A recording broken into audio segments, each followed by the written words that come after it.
soutenance représente bien plus que l'aboutissement d'un travail académique. Elle marque la fin d'un processus profondément transformateur, un parcours qui m'a permis non seulement d'acquérir des connaissances, mais aussi de me rencontrer moi-même. Je tiens tout d'abord à adresser mes plus sincères remerciements à Madame Rachida. Merci pour votre présence, merci pour votre bienveillance, votre exigence et votre confiance. Vous n'avez pas seulement transmis un savoir, vous avez su accompagner chacun d'entre nous avec humanité et respect. Vous avez été un véritable guide, éclairant notre chemin lorsque nous doutions et nous encourageant à avancer avec confiance. Pour ma part, cette formation, je souhaite également remercier chacun de mes collègues de promotion. Nous sommes arrivés avec des histoires différentes, des doutes, des attentes et des rêves. Au fil des mois, nous avons partagé bien plus que des cours. Nous avons partagé des émotions, des questionnements, des moments de vulnérabilité, des éclats de rire, des encouragements et un soutien précieux. Votre écoute, votre bienveillance et votre authenticité ont rendu ce parcours plus riche et plus humain. Chacun d'entre vous a laissé une empreinte dans mon cheminement et je garderai de cette aventure de très beaux souvenirs. Aujourd'hui, je ne termine pas seulement une formation, je franchis une nouvelle étape de ma vie professionnelle et personnelle, avec davantage de confiance, de conscience et de sérénité. Merci à chacun de vous d'avoir fait partie de ce magnifique voyage. Merci à vous. Dans le cadre de mon projet de fin d'études, je vous présente... Non, c'est la suite. Dans le cadre de mon projet de fin d'études, je vous présente le cas d'une femme de 42 ans, divorcée et mère de 3 enfants, venue consulter pour une problématique de répétition de schémas relationnels douloureux. Elle décrit une impression persistante de revivre les mêmes scénarios de sa vie affective, familiale et sociale. À chaque fois, elle s'investit pleinement dans ses relations, donne le meilleur d'elle-même, cherche à répondre aux attentes des autres et préserver le lien. Pourtant, elle finit régulièrement par se sentir déçue, blessée, insatisfaite ou profondément épuisée. Elle exprime le souhait de comprendre l'origine de ces répétitions afin de pouvoir enfin en sortir. Suite à ces récits, plusieurs outils thérapeutiques étaient mobilisés pour l'accompagner.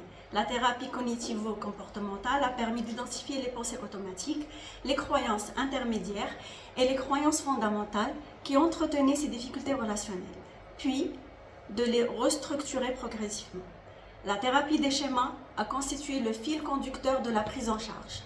Elle a permis d'identifier les schémas dominants ainsi que les principaux modes activés chez la cliente. L'EMDR a été mobilisé aussi pour retraiter les souvenirs traumatiques. Enfin, la psychocybernétique est venue soutenir la reconstruction de son image de soi grâce à des exercices de visualisation, de projection positive et de renforcement de l'estime personnelle, afin de favoriser une identité plus stable, plus autonome et davantage respectueuse de ses besoins. L'objectif thérapeutique ne consistait pas uniquement à diminuer les symptômes, mais à aider la cliente à comprendre le lien entre son histoire de vie, ses blessures émotionnelles, ses schémas précoces, ses croyances et ses comportements actuels.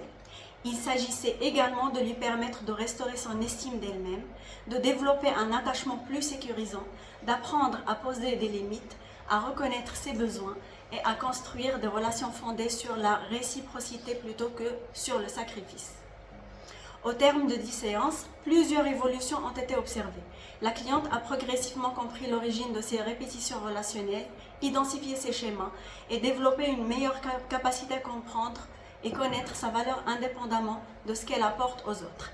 Elle commence à poser des limites plus adaptées à exprimer davantage ses besoins et à différencier amour, attachement et sacrifice. Bien que certains schémas, notamment ceux de l'abandon et de la carence affective, demeurent sensibles, elle dispose désormais de ressources concrètes pour les reconnaître, les réguler et adopter des comportements plus ajustés. Je vais maintenant vous présenter le déroulement détaillé des 10 séances en mettant en évidence les objectifs thérapeutiques, les techniques utilisées et les évolutions observées à chaque étape de l'accompagnement. Donc, durant la première séance, qui était consacrée à l'accueil de la cliente et à la création d'un climat de confiance, Un temps est d'abord réservé à la présentation du cadre thérapeutique, confidentialité, fréquence des séances, expliquer mon rôle et la place active de la cliente dans le processus de soins. La cliente explique consulter parce qu'elle a le sentiment de reproduire continuellement même scénario relationnel. Elle décrit un fonctionnement dans lequel elle investit pleinement, cherche à répondre aux attentes des autres et fait passer leurs besoins avant le sien. L'anamnèse met rapidement en évidence un traumatisme précoce majeur, le décès de sa mère alors qu'elle n'avait que 4 ans et demi. À la suite de cette perte, elle est confiée à son grand-père paternel, puis élevée par une tante qui n'était pas préparée à accueillir un enfant. Cette dernière assumait déjà d'importantes responsabilités puisqu'elle s'occupait de sa propre mère atteinte d'une paralysie, gérait le foyer et prenait en charge de nombreuses contraintes quotidiennes. L'arrivée de cette petite fille représente davantage une responsabilité supplémentaire qu'un véritable choix. Si les besoins matériels de la cliente sont globalement satisfaits, ses besoins affectifs, eux, restent largement insatisfaits. Très tôt, elle développe la conviction qu'elle est de trop. Elle apprend à rester discrète et à ne pas déranger, à ne pas exprimer ses besoins et à prendre le moins de place possible afin de ne pas être un poids pour son entourage. Lorsqu'elle tente d'exister ou de trouver sa place, elle a le sentiment qu'il n'existe pas d'espace émotionnel pour elle.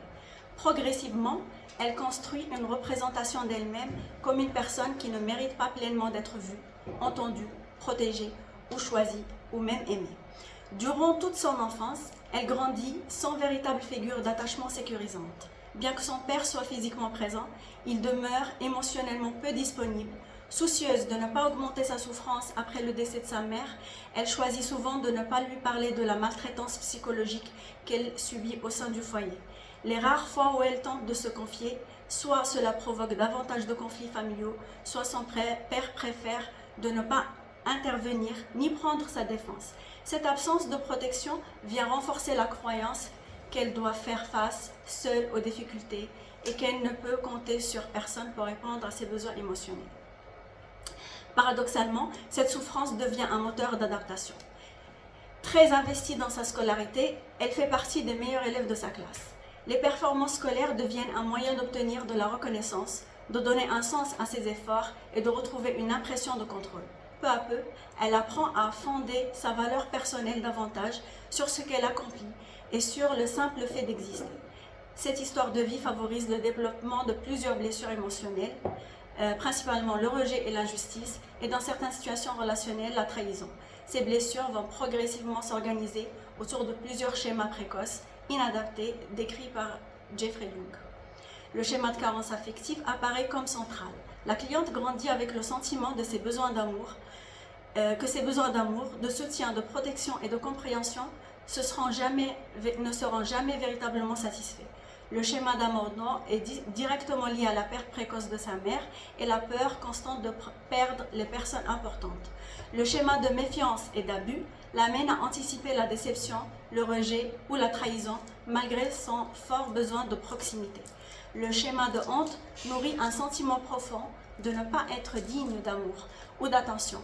Enfin, le schéma d'exigence élevée s'installe progressivement comme une stratégie de compensation.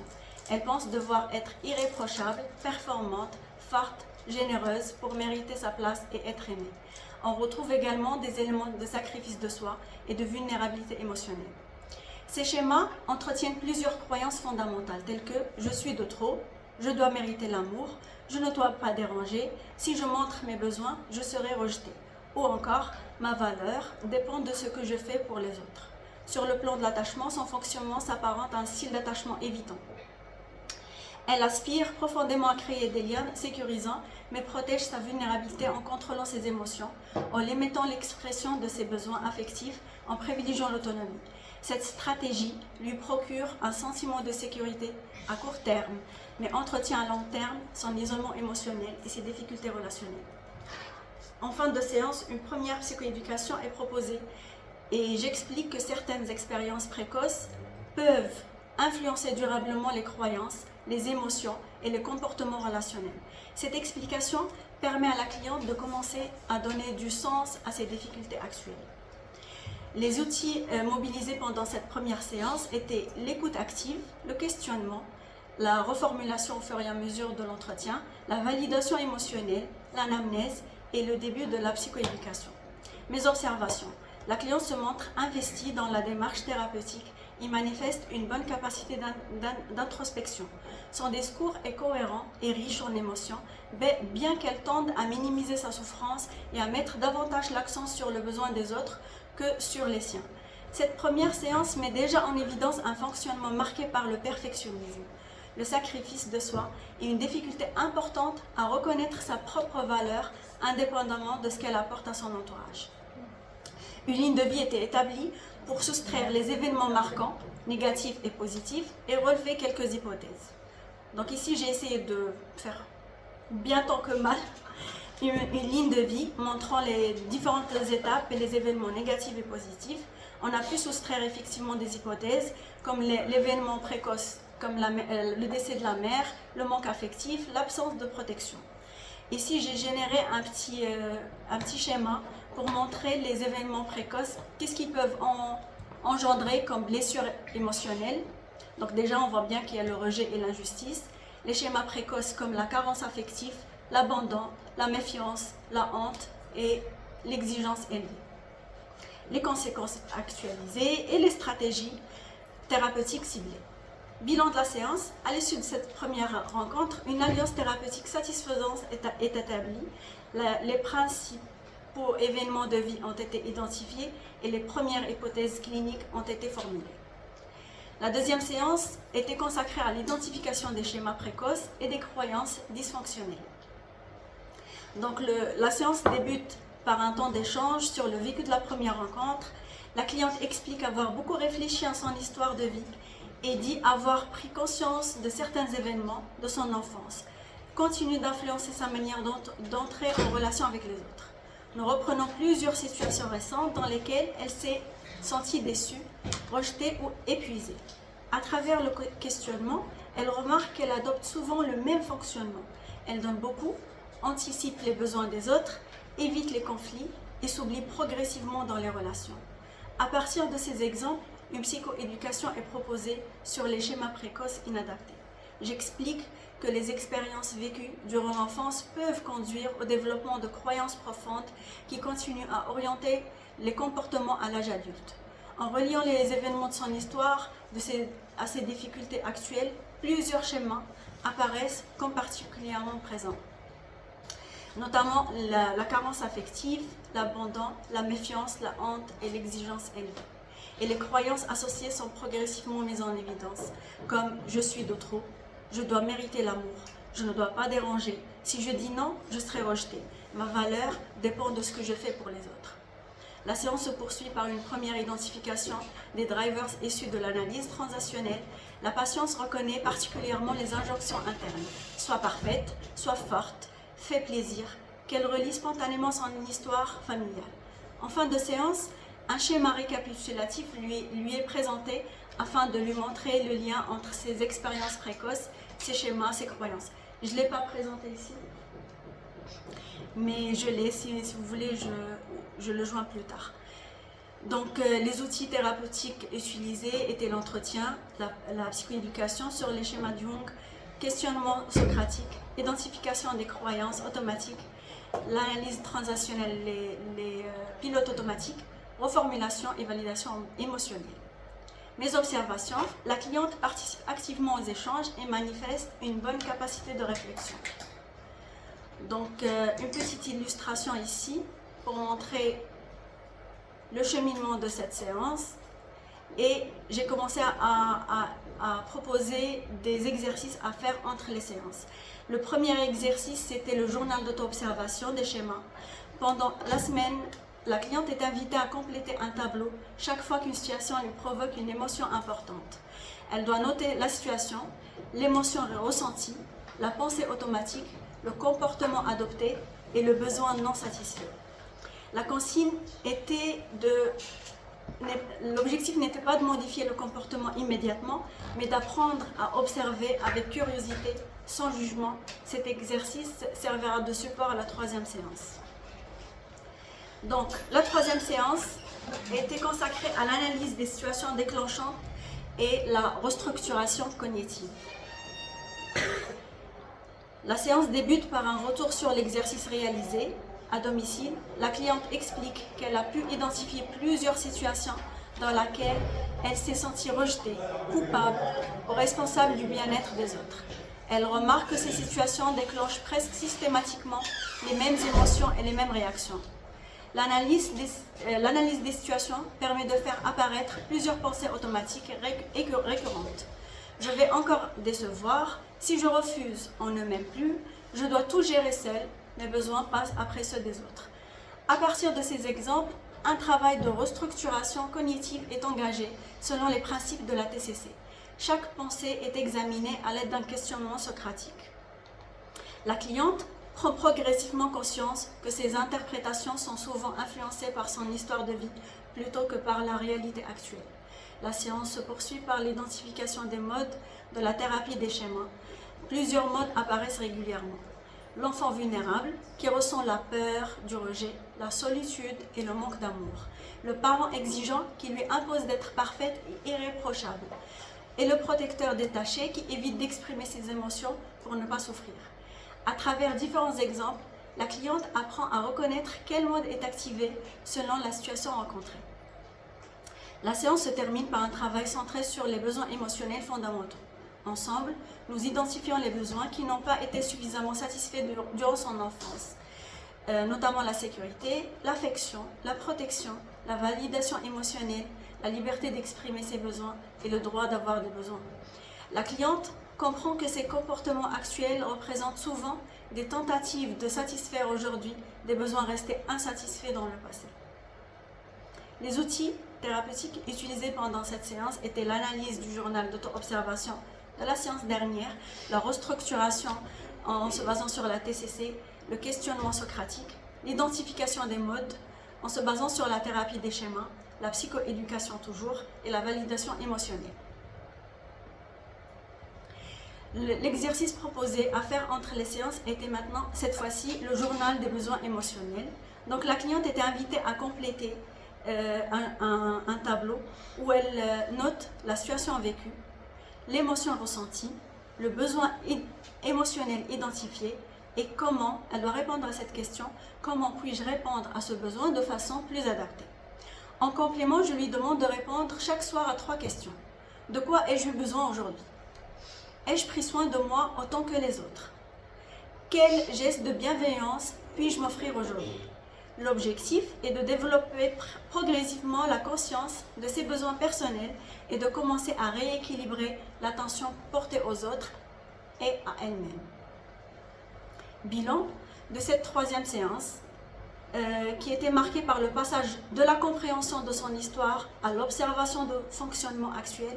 La cliente commence à identifier les pensées automatiques, les schémas et les modes qui s'activent dans son quotidien. Elle développe progressivement une posture plus réflexive, plus bienveillante envers elle-même et préparant ainsi le travail expérientiel qui sera entrepris lors de la prochaine séance. Alors, la 4e séance était consacrée au travail expérientiel, rencontre avec l'enfant vulnérable. La séance débute par un retour sur le journal des besoins émotionnels. La cliente explique qu'elle a éprouvé des difficultés à identifier ses propres besoins, mais qu'elle a progressivement réalisé qu'elle répondait spontanément aux attentes des autres avant de prendre en compte les siennes. Et elle rapporte également avoir ressenti une certaine culpabilité lorsqu'elle est autorisée à dire non dans une situation de quotidien. Nous reprenons ensuite une situation particulière marquant de son enfance, la période qui suit le décès de sa mère. La patiente décrit le sentiment d'être arrivée dans une famille déjà surchargée, avec l'impression de devoir se faire oublier pour ne pas représenter un poids supplémentaire. Une technique d'imagerie guidée est alors proposée. Invitée à fermer les yeux, la patiente revisite ce souvenir en se représentant la petite fille qu'elle était à cette époque. Elle décrit une enfant tout le temps souriante, mais silencieuse, seule et profondément convaincue qu'elle n'avait pas le droit de prendre de la place. À partir de cette scène, un dialogue thérapeutique est engagé avec l'enfant vulnérable ou l'enfant intérieur. Je l'ai aidé à identifier les besoins qui n'ont pas été satisfaits, être rassuré, protégé, consolé, aimée et reconnue. Dans un second temps, un travail de reparentage limité est réalisé. La cliente est invitée à imaginer qu'un adulte bienveillant entre dans la scène pour offrir à cet enfant ce dont elle avait besoin. Progressivement, elle parvient à imaginer des paroles de réconfort et de protection. Elle exprime une émotion importante au cours de cet exercice, indiquant qu'elle réalise pour la première fois combien cette petite fille est restée seule avec sa souffrance. La séance se termine par un temps de recentrage afin de revenir progressivement au moment présent et de retrouver un sentiment de sécurité.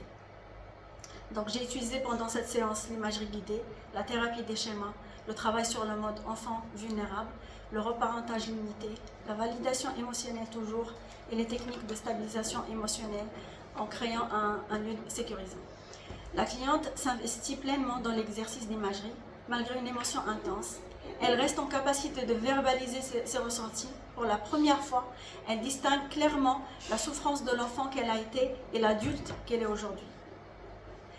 Pendant la psychoéducation, j'ai expliqué ce que c'était l'enfant intérieur, ses besoins qui étaient en termes de sécurité, protection, amour, réconfort, validation, liberté d'exprimer ses émotions, les besoins non satisfaits, en travaillant sur le développement des schémas précoces et le travail de reparentage. J'ai expliqué à la cliente qu'un enfant vulnérable pense « je suis seul ».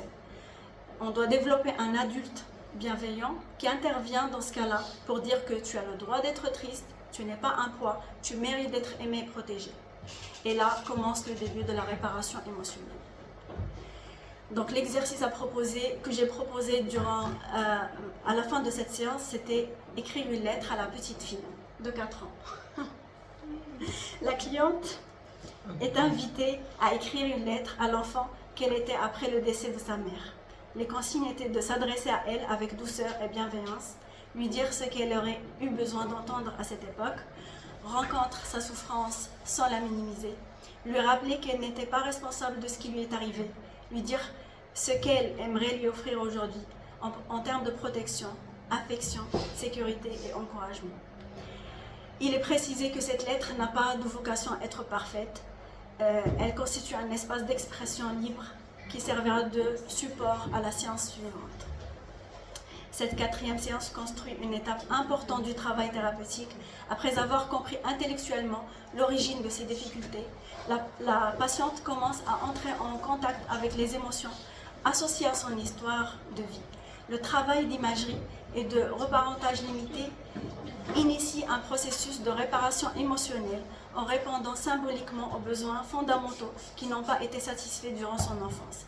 Cette séance prépare le retraitement des souvenirs traumatiques qui sera entrepris dans la séance suivante à l'aide de l'EMDR. Donc la 5e séance et la 6e séance étaient consacrées à l'EMDR pour traiter justement les souvenirs traumatiques. On a commencé par le décès de la mère qui était un événement central. Donc la séance débute par un retour sur la lettre écrite à la petite fille. La cliente explique que cet exercice a suscité une vive émotion. Elle indique avoir pris conscience qu'elle s'était toujours montrée très exigeante envers elle-même, alors qu'elle éprouve aujourd'hui beaucoup de compassion pour l'enfant qu'elle était. Avant d'entreprendre le travail en EMDR, un temps est consacré à la stabilisation émotionnelle.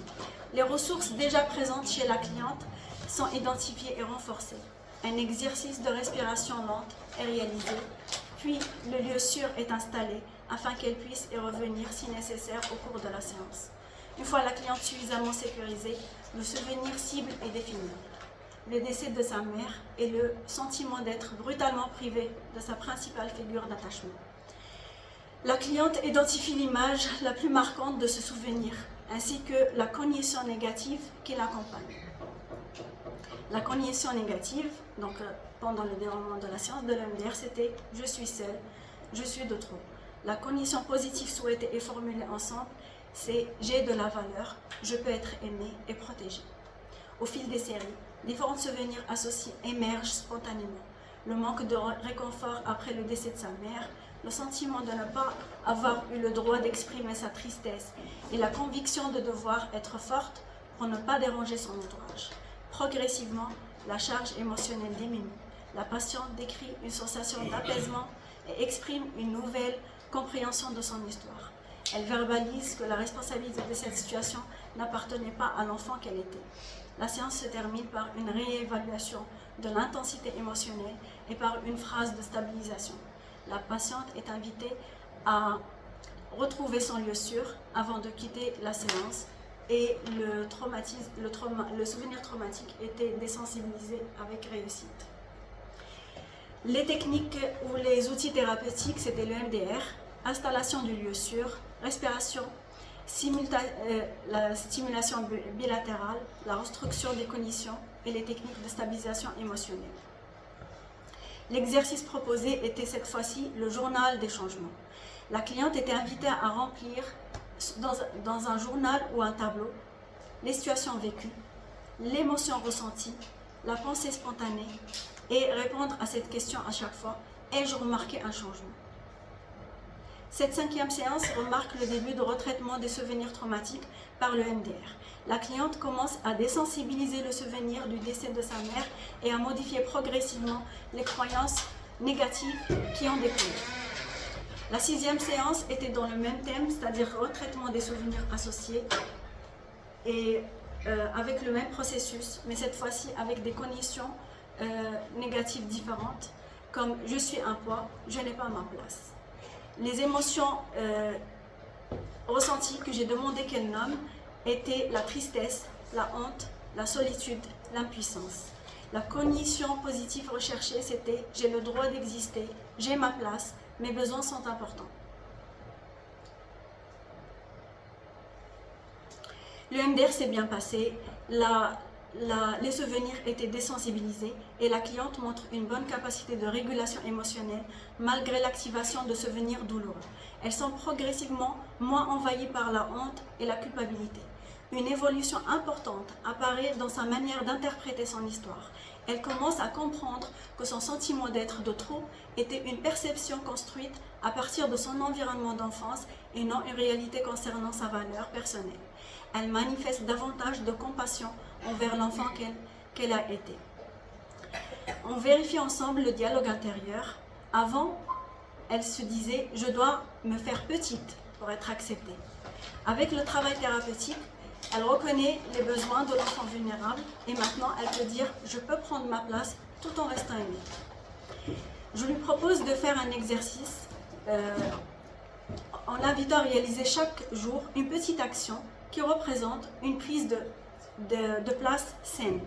Exemple, exprimer une opinion personnelle, dire ce qu'elle souhaite réellement, demander de l'aide lorsqu'elle en a besoin, refuser une demande lorsqu'elle dépasse ses limites, prendre un moment pour elle sans justification. Elle peut remplir un tableau où elle inscrit une situation, ce que j'ai fait pour moi, émotion ressentie, ce que j'apprends sur moi.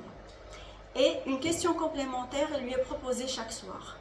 Si je considérais ma valeur comme indépendante de ce que je donne aux autres, qu'aurais-je fait différemment aujourd'hui? Cette 6e séance approfondit le travail de retraitement émotionnel. La cliente commence à transformer les croyances construites durant l'enfance autour du rejet, de la culpabilité et du manque de valeur personnelle. Le MDR permet de diminuer l'intensité émotionnelle des souvenirs douloureux, tandis que la thérapie des schémas soutient l'émergence d'un nouveau positionnement intérieur, davantage fondé sur l'estime de soi et le respect de ses besoins. La 7e séance était consacrée au renforcement du mode adulte sain, affirmation de soi et apprentissage des limites. La séance débute par un retour sur les changements observés depuis les séances précédentes. La cliente rapporte une évolution de sa manière de percevoir son histoire personnelle. Elle indique ressentir moins de culpabilité et davantage de compréhension envers elle-même. Elle remarque cependant que certaines situations relationnelles continuent d'activer ces anciens mécanismes, notamment lorsqu'une personne exprime une déception envers elle ou lorsqu'elle doit refuser une demande. L'analyse de ces situations permet d'identifier la réactivation de plusieurs schémas. Le schéma d'abandon, qui associe parfois le désaccord ou la distance relationnelle et un risque de perte de lien, et le schéma d'exigence élevée. Un travail est ensuite proposé autour du mode adulte sain. La cliente est invitée à différencier 3 positions internes. Donc, on a utilisé l'exercice de 3 chaises. où on voit clairement l'apparition du mode l'enfant vulnérable, j'ai peur d'être rejeté, le parent exigeant, je dois faire davantage pour être aimé, et l'adulte sain, mes besoins comptent autant que ceux des autres. À travers des exemples concrets de sa vie quotidienne, elle apprend à répondre aux situations relationnelles avec une position plus équilibrée. Un travail spécifique est ensuite réalisé sur l'affirmation de soi. La cliente explore la différence entre poser une limite et rejeter quelqu'un, prendre soin de soi et être égoïste, exprimer un besoin et imposer une exigence. Des outils de communication assertive sont introduits avec le dialogue intérieur, notamment la formulation en jeu. J'ai besoin de prendre du temps pour moi sans que cela signifie que je tiens moi aux autres. La séance se termine par un exercice de projection. La cliente imagine une relation future dans laquelle elle n'aurait plus besoin de mériter. Et là, je me suis inspirée de la nuit miracle pour compléter le processus et lui expliquer de mériter sa place par le sacrifice. Mais pourrait être reconnue simplement pour qui elle est. Voilà, donc c'était inspiré par la nuit miracle. Les outils, c'était de cette séance, thérapie des schémas, travail sur les modes, renforcement du mode adulte sain, restructuration cognitive, entraînement à l'affirmation de soi, communication assertive et visualisation positive. On vérifie ensemble le passage des anciens schémas vers le mode adulte sain. La situation, une personne lui demande un service alors qu'elle est fatiguée. Ancien fonctionnement, elle aurait dû, d'abord, il y avait la demande, peur de décevoir, je dois accepter, épuisement et ressenti. Le nouveau fonctionnement fait que, après la demande, elle identifie le besoin personnel, elle fait un choix conscient, les limites adaptées et les relations sont plus équilibrées. Arrêt sur les dialogues entre les modes. L'enfant vulnérable, si je refuse, on ne m'aimera plus.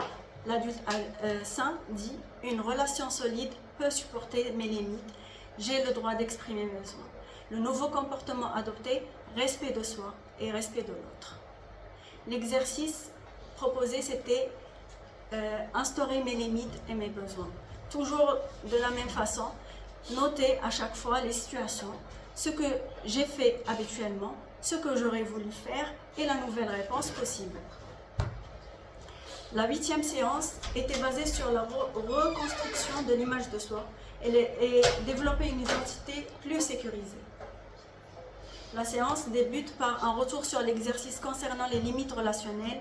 La cliente rapporte avoir expérimenté de nouvelles façons de répondre aux demandes des autres. Elle explique avoir aussi, à plusieurs reprises, exprimé un refus sans se justifier excessivement.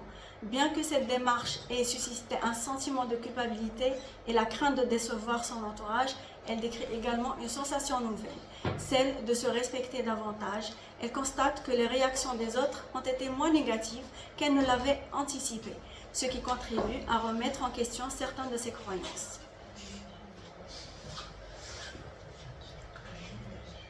Donc pour faire bref, on passe à la 9e séance et là le travail de la consolidation commence pour consolider les acquis et la prévention de la réactivation des schémas. La séance débute par un retour global sur l'évolution de la patiente depuis la première rencontre. Elle est invitée à comparer son fonctionnement actuel avec celui décrit. Merci. Avec celui décrit, la 9e séance. Une meilleure compréhension de son histoire personnelle, une diminution du sentiment de culpabilité lorsqu'elle pense à ses propres besoins, une capacité plus importante à poser des limites, une meilleure identification de ses émotions et une diminution du besoin de prouver sa valeur à travers le don aux autres.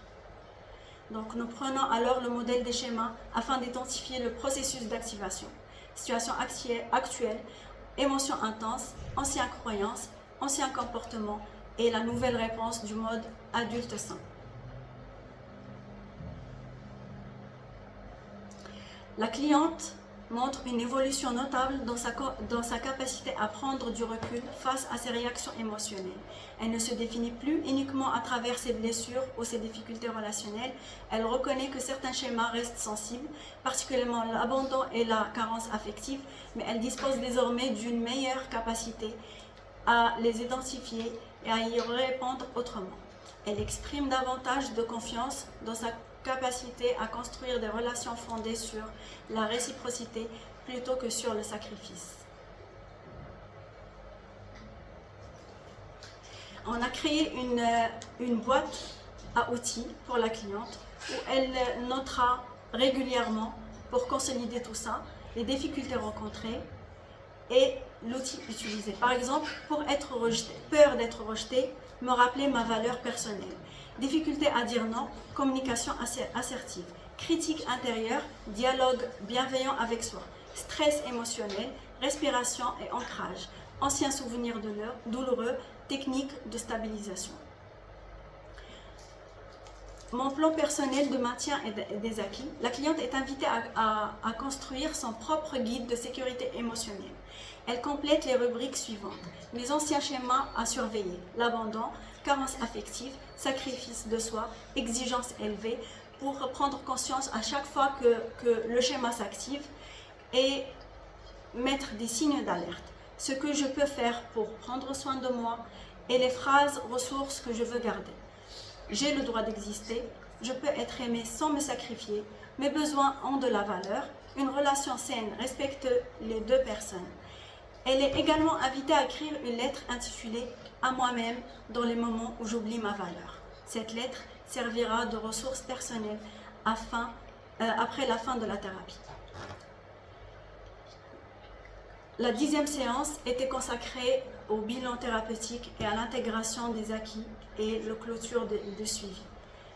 Par un retour sur l'ensemble du parcours thérapeutique, ma cliente est invitée à observer le schéma parcouru depuis sa première consultation, lorsqu'elle exprimait le sentiment de revivre constamment les mêmes scénarios ou les schémas répétitifs relationnels et de devoir toujours donner davantage pour être reconnue.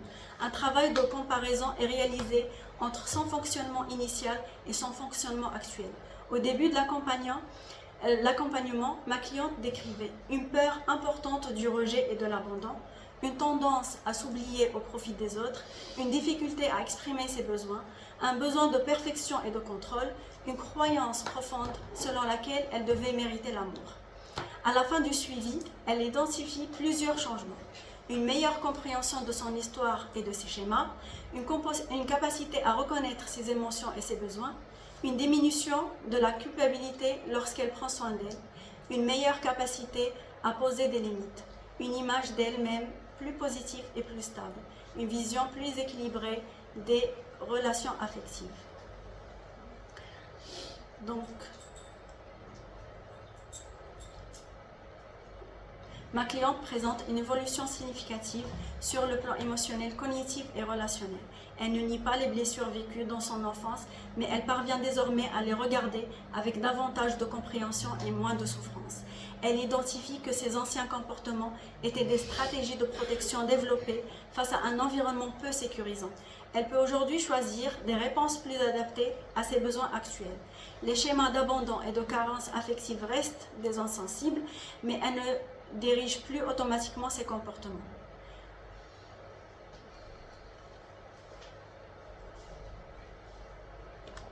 Les ressources, donc le bilan final de la prise en charge. Cette dernière séance pleine d'émotions clôture un accompagnement intégratif de 10 séances ayant permis à ma cliente de mieux comprendre l'origine de ses répétitions relationnelles et de transformer progressivement son rapport à elle-même et aux autres. L'association de la TCC, de la thérapie des schémas, de l'EMDR et du travail sur l'image de soi a permis d'agir sur différents niveaux. Les pensées, les émotions, les souvenirs traumatiques, les besoins fondamentaux et les comportements relationnels. Ma cliente termine le suivi avec une meilleure conscience de ses schémas, des outils pour les réguler, une capacité accrue à construire des relations plus équilibrées, fondées sur le respect de soi et de l'autre. Merci pour votre attention.